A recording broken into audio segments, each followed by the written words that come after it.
It looks like Meghan Markle may be dreaming of a future mother-daughter business empire. But not everyone is convinced that's a good idea.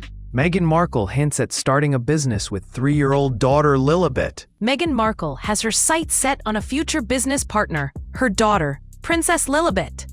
During a June 2025 episode of her podcast, Confessions of a Female Founder, Meghan had a candid chat with Tina Knowles, yes, Beyoncé's mom and business partner, that sparked a little speculation, and maybe a little concern too. I'm curious how, when you look at for yourself, what your brand vision is for you, for Miss Tina. As Tina talked about working with her superstar daughter on their hair care brand, Secret, Meghan had what she described as a light bulb moment. With a mix of awe and aspiration, she chimed in.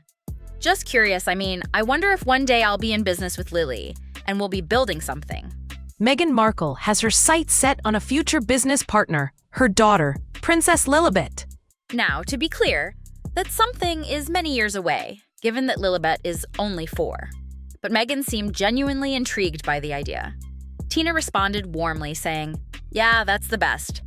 And Meghan followed up by asking for advice on navigating business with your own children. Sweet, right? A proud mom moment. Except, not everyone thinks this potential business collaboration is such a great idea. See, Lilibet has already sort of been drafted into Meghan's lifestyle brand, as ever. And the reception has been, well, bumpy at best. While Meghan and Harry have always been famously protective of their children's privacy, fans were caught off guard when a promotional video for, as ever, featured a clip of Meghan with her kids. Their faces weren't visible, their backs were turned to the camera, but it still raised eyebrows.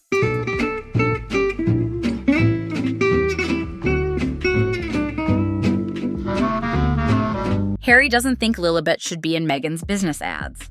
According to The Sun's royal editor, Matt Wilkinson, Harry wasn't thrilled about the decision. Speaking on a Right Royal podcast back in April 2025, Matt shared, "My understanding of this, or up to a certain stage, is that Harry would much rather his children were not seen." And you know what? That tracks. Harry has always been laser-focused on keeping Archie and Lilibet out of the spotlight, which makes their brief cameo in Meghan's brand video feel complicated. The Duchess asked her little helper, 3-year-old daughter Lilibet. I think it's beautiful. Some took the moment as Meghan gently pulling the kids into her public narrative. Others saw it as a marketing tactic that clashed with everything the couple has preached about privacy. Either way, it created some tension, and might explain why Lilibet's involvement hasn't continued. But the bigger question here is, should Meghan even be planning a business future with her daughter when her current brand isn't exactly thriving? Let's talk about As Ever's rocky rollout. From the jump, things were messy. Originally branded as American Riviera Orchard, Meghan made a sudden pivot in early 2025, renaming the brand because the initial name tied her too closely to Santa Barbara and its produce. In a February 2025 Instagram clip, she explained that she didn't want to be boxed in by the location-based name. Fair enough, but the abrupt rebranding left fans confused, and the marketing a bit scrambled. Then came the accusations of copycatting. Not only did As Ever share a name with an existing small business, but its logo looked eerily similar to the coat of arms of Pereires, a town in Spain. The resemblance wasn't subtle, and the internet had a field day pointing it out.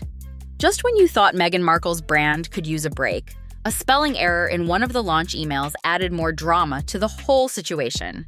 The official Instagram handle was misspelled as Ever Official, an embarrassing slip for a brand that's supposed to be all about polished presentation and aspirational living.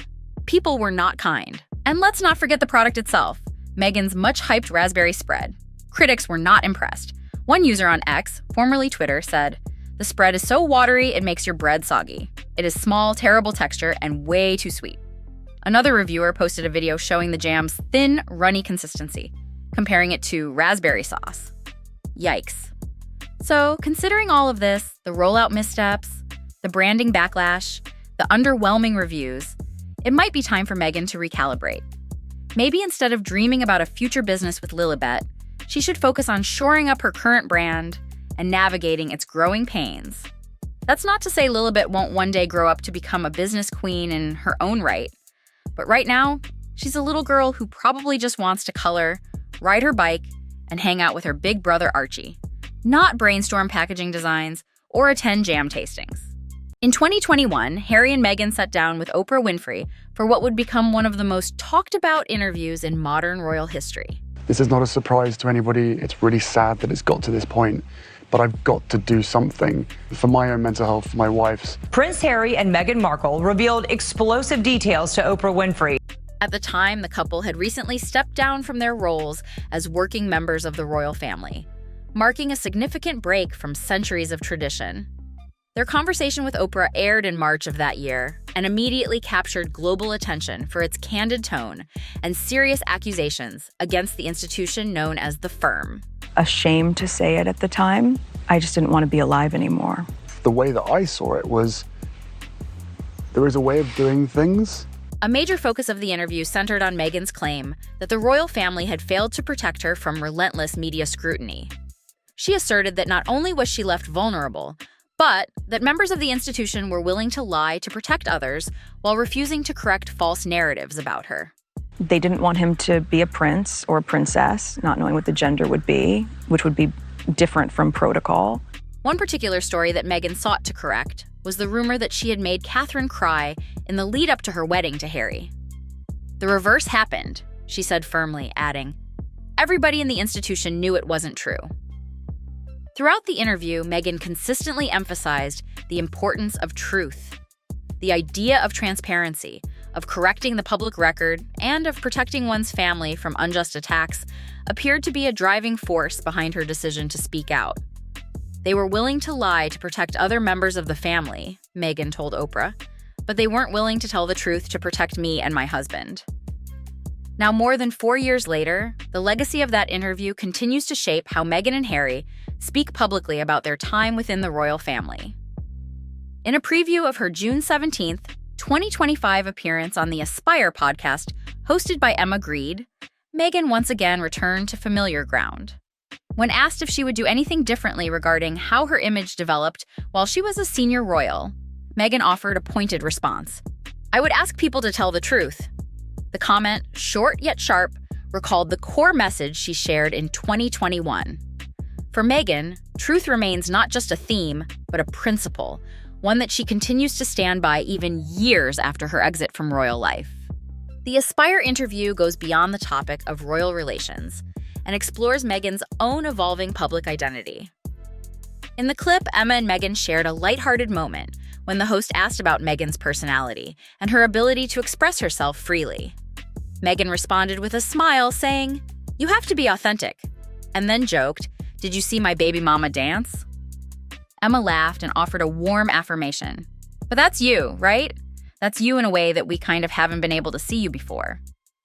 She expressed admiration for Meghan's more open and joyful self, saying that the world benefits when Meghan chooses to be happy and honest in the public eye. These recent comments closely mirror what both Meghan and Harry said during their interview with Oprah. At one point, Oprah asked Meghan what she was most looking forward to after stepping back from royal duties. Meghan didn't hesitate. "I think just being able to live authentically." Harry shared a similar sentiment later in the conversation, pointing out that for many in his family, life came with rigid expectations and public performance. "There's a level of control in it," he said. "Whereas with us, it was like, just be yourself. Just be genuine. Just be authentic." The theme of authenticity, of being free to live and speak truthfully, has clearly remained important to both Harry and Meghan. Though critics of the Oprah interview have suggested the couple should have kept their grievances private, Harry and Meghan seem to believe that stepping away from royal duties gave them the opportunity to reclaim their voices. Since that conversation in March of 2021, the couple has continued to make selective public appearances and media contributions. They have launched various philanthropic and creative projects under their Archewell brand, and Meghan has returned to public life with a renewed focus on empowerment, motherhood, and storytelling. Her upcoming appearance on Aspire appears to be a continuation of that mission, offering a mix of personal reflection and candid insight. As of June of 2025, the divide between Harry, Meghan, and the rest of the royal family still looms large in the public imagination. Whether future conversations might help to heal that rift remains uncertain. But if Meghan's most recent words are any indication, One thing is clear, she has not wavered in her call for honesty.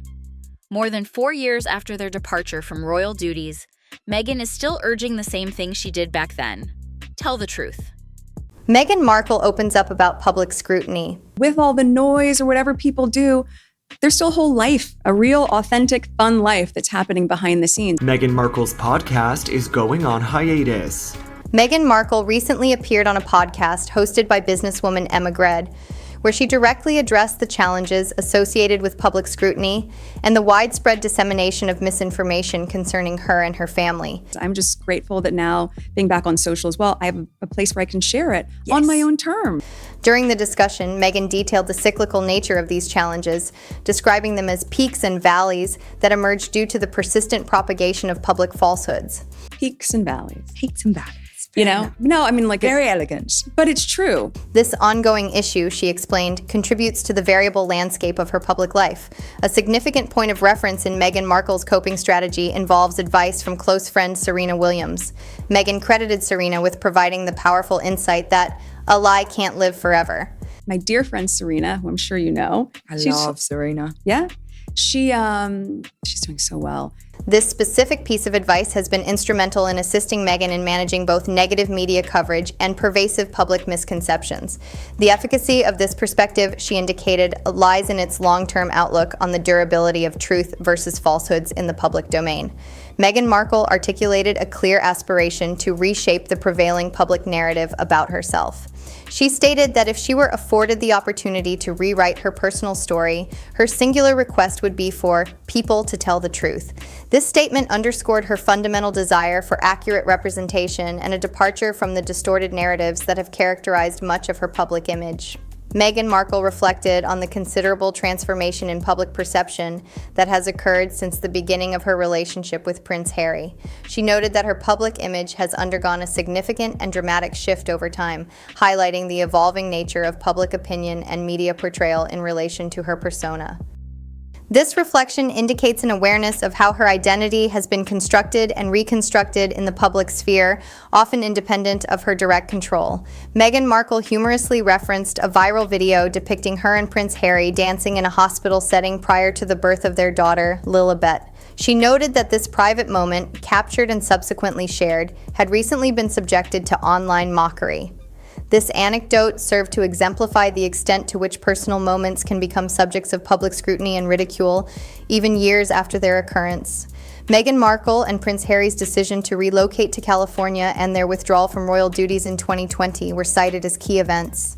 These actions, undertaken to establish a more independent life, inadvertently intensified the level of public and media attention directed towards them, marking a significant transition in their public roles and the associated examination of their lives. Despite the continuous nature of these challenges, Meghan emphasized her intrinsic resilience. She underscored the critical importance of actively surrounding herself with a supportive network of friends and consistently seeking out positive advice. This strategy, she explained, is essential for navigating the complexities and pressures inherent in public life. Her comments highlighted the role of personal relationships and external guidance in maintaining well-being amidst sustained public interest and often critical commentary. Meghan Markle's appearance on Emma Grede's podcast provided a direct account of her experiences with public scrutiny and misinformation. She detailed the emotional impact of persistent falsehoods, shared the coping mechanism provided by Serena Williams' advice, and expressed a core desire for truth in her public narrative. Her reflections on the evolution of her public image and the specific instances of scrutiny, such as the viral video incident, illustrate the pervasive nature of media attention. The discussion also reaffirmed the pivotal role of significant life changes, such as their move to California and withdrawal from royal duties, in escalating public interest. Ultimately, Meghan underscored her resilience and reliance on supportive relationships as fundamental tools for navigating the demands of a highly scrutinized public existence. The podcast served as a platform for Meghan to present her perspective on these challenges directly, advocating for a more truthful public discourse. Meghan Markle addressed the viral delivery room video on Aspire with Emma Grede podcast. There's still a whole life, a real, authentic, fun life that's happening behind the scenes. Meghan Markle recently addressed the viral video depicting her and Prince Harry dancing in a delivery room setting prior to the birth of their daughter, Princess Lilibet. This clarification occurred during Meghan's appearance on the Aspire with Emma Grede podcast, providing context to an intimate moment that had garnered significant public attention. The video in question was publicly shared on Instagram, coinciding with Princess Lilibet's 4th birthday. It features Meghan, who was heavily pregnant at the time of filming, and Prince Harry engaged in dancing and twerking to the song Baby Mama Dance. The footage offered a rare glimpse into a private moment shared between the couple, intended to be a personal expression of joy and anticipation before their daughter's arrival. The subsequent public sharing of this video sparked widespread discussion and engagement across various platforms. During her podcast appearance, Meghan Markle provided crucial clarification regarding the video's age. She stated that the footage was filmed 4 years prior to its recent public release, emphasizing that it was not a contemporary recording. This detail aimed to counteract potential misinterpretations regarding its timing and context. In making this point, Meghan also delivered a broader message. With all the noise, there's still a whole life, a real, authentic, fun life that's happening behind the scenes. This statement highlighted her intention to remind the public that despite constant external scrutiny and commentary, a genuine and private life continues for her and her family. Meghan further elaborated on her motivation for sharing such personal content, underscoring the importance of presenting her life on her own terms. She expressed gratitude for the current ability to manage and control her own narrative, particularly through platforms like social media. This strategic approach to public engagement reflects a deliberate effort to shape her public image and convey personal experiences directly to her audience, rather than relying solely on traditional media interpretations or external narratives. The direct dissemination of content via social media offers Meghan a significant degree of autonomy in how her story is told and perceived by the public. Upon the release of Meghan Markle's interview, the video elicited a range of reactions from the public. Many viewers commended Meghan for her authenticity and openness, appreciating the genuine and unvarnished glimpse into a personal moment. Supporters often viewed the video as a relatable and heartwarming display of marital joy and anticipation.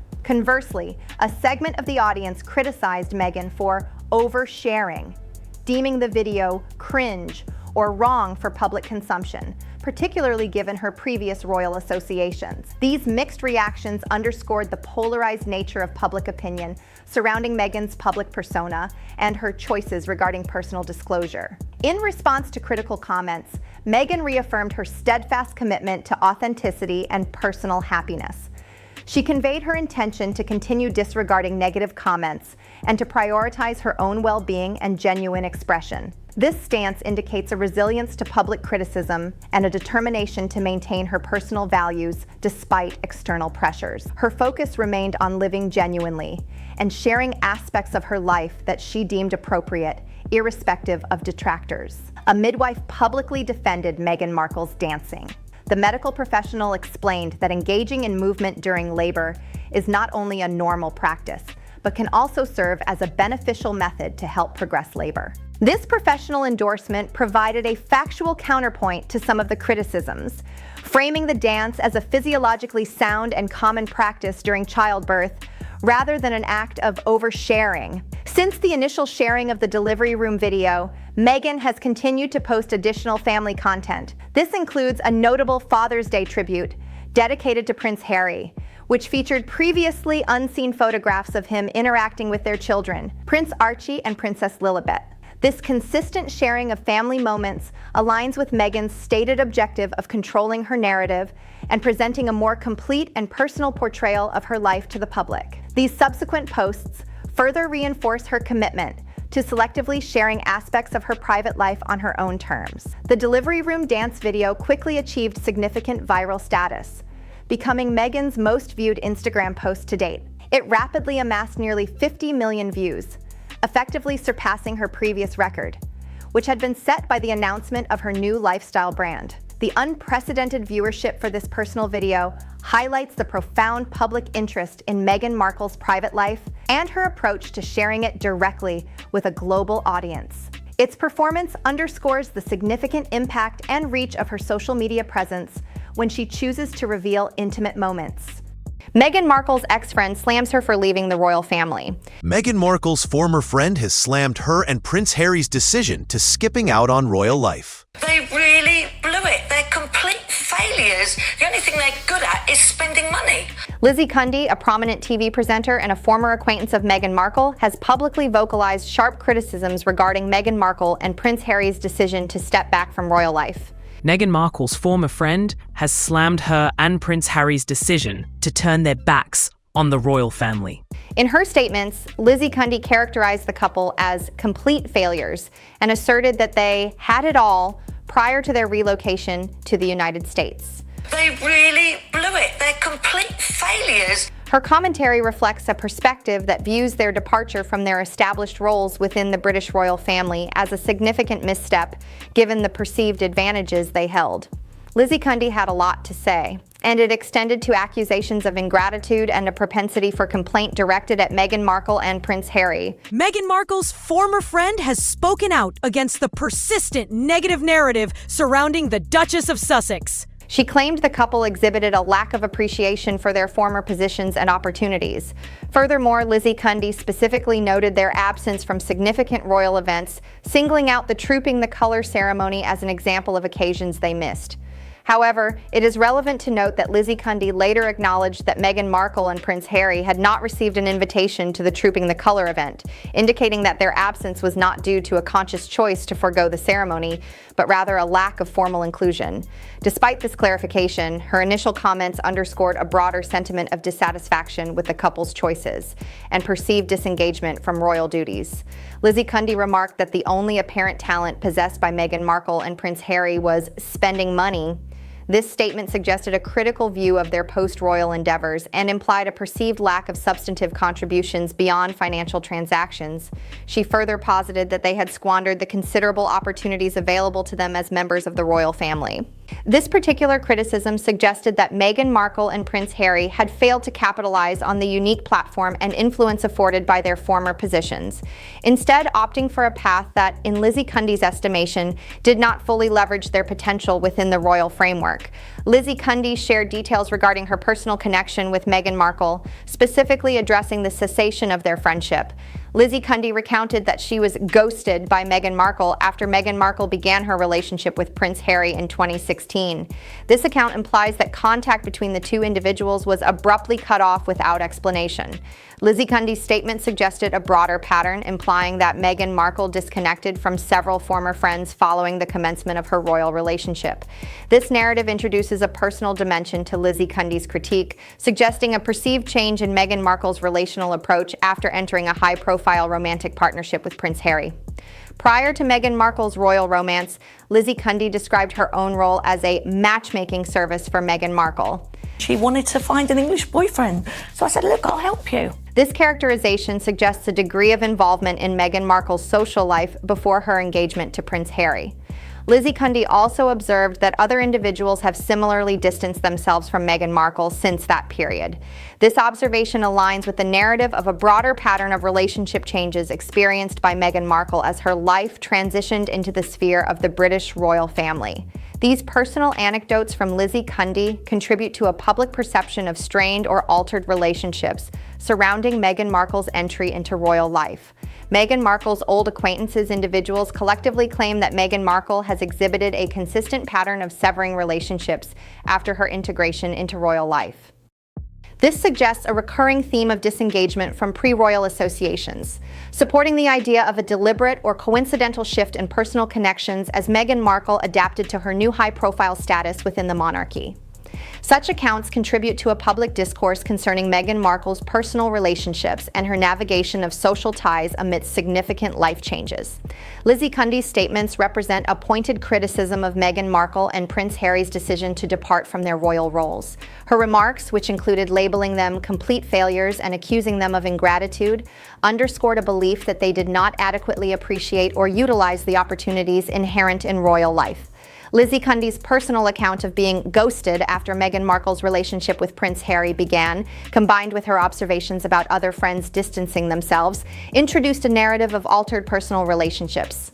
This perspective is further supported by broader claims from former acquaintances who suggest a pattern of relationship disengagement by Meghan Markle following her entry into the royal family. Meghan Markle has revealed how she keeps her privileged kids grounded. Prince Harry and Meghan Markle are characterized by an intentional and deliberate approach to raising their children, Prince Archie and Princess Lilibet. Despite their inherited royal titles and privileged background, the couple is committed to instilling in their children a profound sense of normalcy and groundedness. This parental philosophy shapes their daily lives in California, contrasting with the traditional upbringing often associated with the British royal family. The couple selectively shares glimpses into their family life, providing rare photographs and personal anecdotes that illustrate their commitment to these values. These insights highlight seemingly simple joys and everyday activities that underscore their pursuit of a grounded existence. Examples frequently cited include the family engaging in activities such as picking roses, collaboratively making fruit preserves, and sharing breakfast together as a unified family unit. These shared moments emphasize a focus on relatable, hands-on experiences designed to foster a childhood rooted in authenticity rather than strict formality. Meghan Markle has frequently spoken about her profound love for motherhood, acknowledging both its immense joys and its inherent intensity. She has conveyed her personal preference to prioritize spending time in close physical proximity with her children, often choosing to spend moments snuggling with Prince Archie and Princess Lilibet rather than dedicating time to personal pursuits. This decision underscores her deep maternal bond and her commitment to being present and intimately involved in her children's formative years, prioritizing their emotional needs and connection.